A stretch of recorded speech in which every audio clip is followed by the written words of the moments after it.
Trump effectively eliminated the U.S. de minimis with this. It didn't go through Congress. He just figured out a way to effectively, when I say effectively, 80% of everything now coming into the U.S. probably, I don't know, I'm just guessing, is probably going to be subject to tariffs.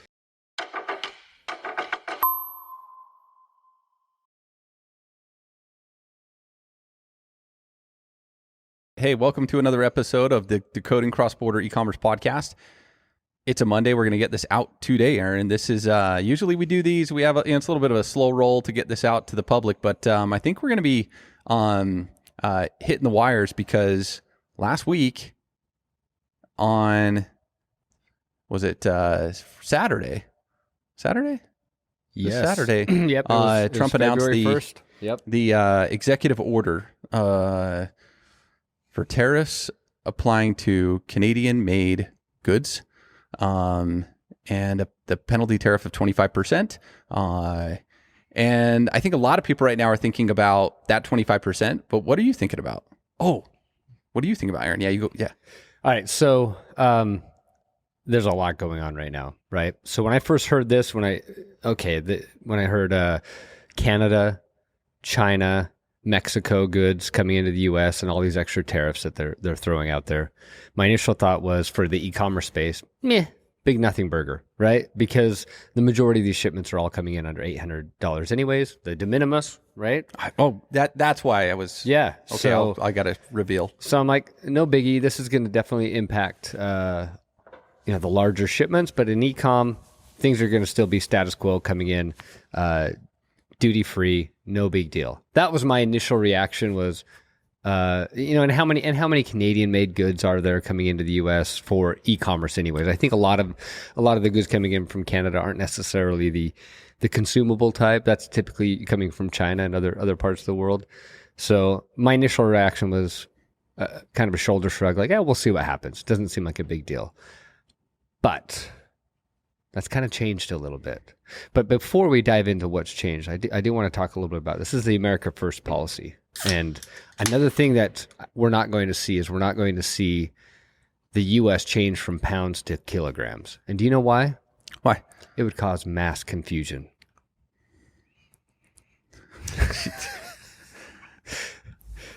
So, on that awkward moment, let's now dive right into what is the big Easter egg in all of this? We're going to talk about the de minimis side of it. I mean, forget about yes, the 25% impactful, but what practically does this mean for, I think, two different types of parties, the American. Yep.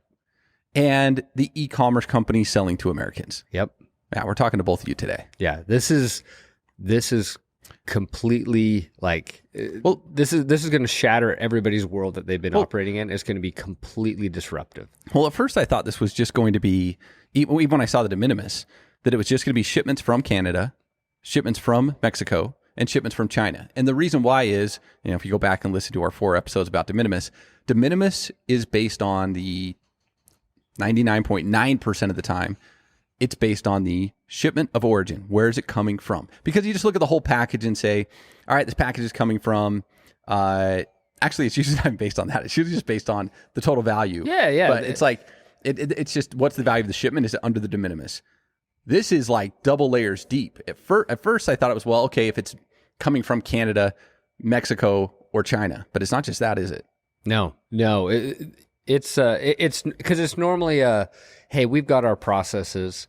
I don't want to deal with collecting tax, so I'm going to set my own threshold so I don't have to overwhelm myself with extra work. But this is more of the de minimis is now going to be targeting shipments that contain goods made in Canada, Mexico, or China.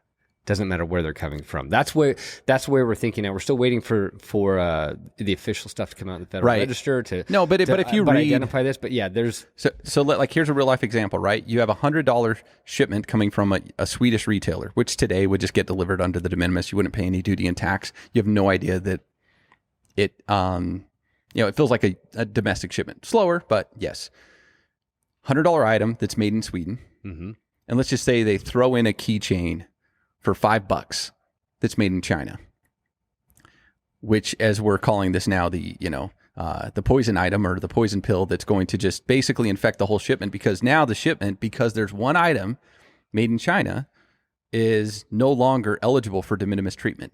So all of a sudden now you have this $100 shipment which would have had zero duties and taxes. It now gets opened up and they say, okay, well, this whole shipment is dutiable, including the item that's made in Sweden. It's just the normal tariff rate on that one. And then if it's made in Canada, the other item, it's going to be 25% tariff. If it's made in China, they're going to get the previous 25% penalty if it falls under those categories. Yep. Plus an additional 10%. So it could get up to 35, 40 plus percent and plus the normal duty rate. It's like a triple whammy for stuff that's made in China. And basically, here's how I see it, Aaron. Trump effectively eliminated the U.S. de minimis with this. It didn't go through Congress. He just figured out a way to effectively, when I say effectively, 80% of everything now coming into the U.S. probably, I don't know, I'm just guessing, is probably going to be subject to tariffs. Yeah, that's the question on that percentage. What percentage of shipments coming into the U.S. have goods in them that are made in China or Mexico or Canada? Obviously, the big one's China, right? And I would say, yeah, that's going to be a very high percentage. So on that shipment, I was explaining, coming from Sweden. So what did the Chinese keychain say to the Swedish T-shirt in the same shipment? What's that? It looks like our bond just got formal. We're going to go through customs together now. Oh man! So and formal meaning these shipments are going to be subject to a formal entry. And I think we maybe talk about formal entry versus informal later this week. Let's just say it's harder. Mm-hmm. And into the U.S., we are not ready for this. No. The postal stream, like USPS, a lot of this paperwork that gets put on a package, you don't even know the country of origin of the item. So I have no idea how Customs and Border Patrol and USPS is going to manage something like this because of lack of information, lack of systems, lack of space. Okay. Let's talk through the perfect world scenario where all systems are firing, and what the experience is going to be for a U.S. consumer that bought something on one of these Asian websites or apps. Right? Historically, it's been they just get delivered. They're none the wiser whether it's shipped from China or shipped from right. They don't care. It just delivers on the doorstep. We're good. Everything's working well. It's now going to come in, but before it can get delivered, what's going to happen? What's going to be their experience? Oh, they're going to be asked for money. How much money? Okay, well, obviously the tariff. So let's say average, I don't know, 25% tariff. And so maybe 15 to 20, $30 maybe even in duties, and then a fee. Mm-hmm.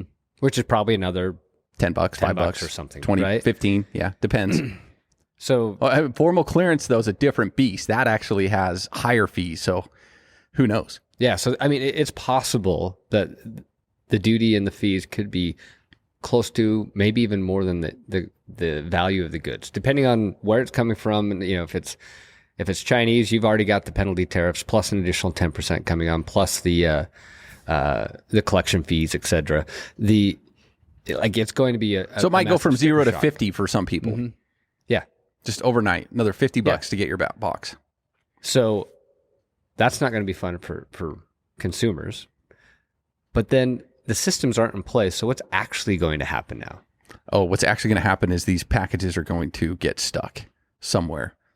And there's not space for these because these carriers have not built out an operation to manage. They have in other countries, right? And this is where on the de minimis change, I get it, reciprocal. We have the highest de minimis in the world. Lowering that kind of makes sense, but 3 days notice feels a little extreme. Yeah. So as these packages start clearing, they're going to be sitting waiting for clearance and then waiting for collection. Waiting for money. Yep. Yeah, because they need the money from the consignee in the U.S. And then a lot of these retailers, this goes now to the retailer side, right? They're not ready for this either because they've been shipping DDU, duties and taxes, unpaid into the United States. They're like, because there's not duty and tax. Yeah. Like hardly ever. If it ever goes over 800, they're probably like, fine, just let whoever collect it. So they don't have the mechanism on their website yet to let's say that $50 be shown in the checkout so you can pay it up front. So neither side is ready here. So you've got all these retailers selling into the US and just leveraging the de minimis like crazy.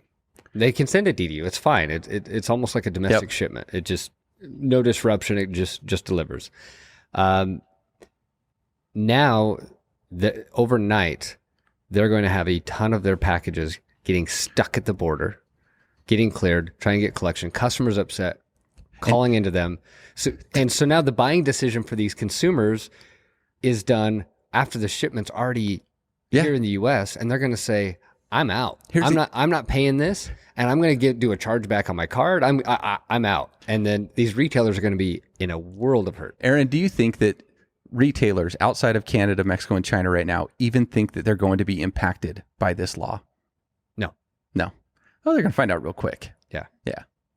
So to the smart ones out there, they're listening. Yeah, you mean retailers outside of Canada, Mexico, and China that are shipping to the United States, shipping goods that are made in China, probably right? Yes. How much of that is made in China? Probably a lot. Yeah. No, and that's where the value of DDP and collecting duty and taxes at checkout is the customer makes the buying decision at checkout, right? Instead of making it after the package is already in flight. Okay, Aaron, since you're a betting man, I can ask you, do you think that within the next, let's say 3 months, retailers that, let's say their product is made in Sweden, do you think they're still going to be able to enjoy that de minimis treatment for much longer? Well, according to everything we're hearing on the news, no. So this is a taste of what's coming. Now's the time to get prepared. If you're outside the United States and you're a retailer, start getting ready, because you need to start collecting and be ready to collect duties and taxes at checkout, or be ready to get a lot of very upset Americans that have no idea what's coming. They have no clue what's coming. Well, and here's the thing to remember about us ignorant Americans. Okay, I'll use that word when in this context. We don't understand this stuff. We have no idea what this duty and tax stuff is at all. We might see stuff on headlines, but us as consumers personally, we never deal with it. Businesses deal with it importing goods. But since the de minimis is so high, we can order stuff from anywhere in the world and it delivers, and we're none the wiser. Yeah. This is going to be a rude awakening for consumers all over the country. Even if you tell an American what's going on, without the context, they don't understand it. No. I talked to my wife about what I do for a living. You know, she's known for a while. And I was trying to explain this, and she's like, I don't understand it. Like, oh man. Like the next order she gets or somewhere she'll be else, like, wait, is this what you were talking about? Yeah. It's going to hit them hard. Okay. So any other thoughts? There's so much on this. We have a lot to do. This is doing a podcast amidst the whirlwind. Okay, what's next, right? How about that? Okay, that's exactly where I was thinking of going. Because we didn't even get to the Canada stuff, what they're going to do, what Trudeau said. This is like the first shot's been taken. Now everyone else, now there's a retaliation that's going to happen. So this is what's rolling out now. Canada and Mexico are going to respond. China will respond. We're going to then respond in kind. I mean, this is going to escalate to a point where then at some point in time, there's going to be some negotiating. I think a lot of these are negotiating tactics, but the timeline of this and how it all plays out, we don't know. And what we didn't, when I was talking about Trudeau, we talked to American, consumers today, and we talked to retailers outside the US. We didn't talk to American retailers who are going to get slammed with where 40% of their volume goes, which is Canada. Yep. And adding a 25% tariff to that, which in Tuesday, supposedly, even though there's nothing but Trudeau's statement on it, Tuesday, 25% tariffs on $30 billion in goods. Mm-hmm. Within 21 days, an additional 25% tariff on $130 billion worth of goods, which there's no context to that. I have no idea what that means, like what goods, but I do know at the end of it, it's basically pretty much everything, every, consumer selling type item. It could be sports equipment or shoes or clothing. All that's going to be impacted. Yeah. I think the moral of the story is the target is going to be constantly moving. Yep. For the coming weeks and maybe months on all of this. Well, hey, we're ready to calculate. Okay, so if you have it installed already, we're ready to manage the changes, and so the customers that we're working with, they're going to be fine. Fine meaning it's still going to be painful. Yeah. But they're at least already have a system set up, so it's gonna be a wild ride. Yes, it will. We'll keep you guys informed and up to date. Thanks.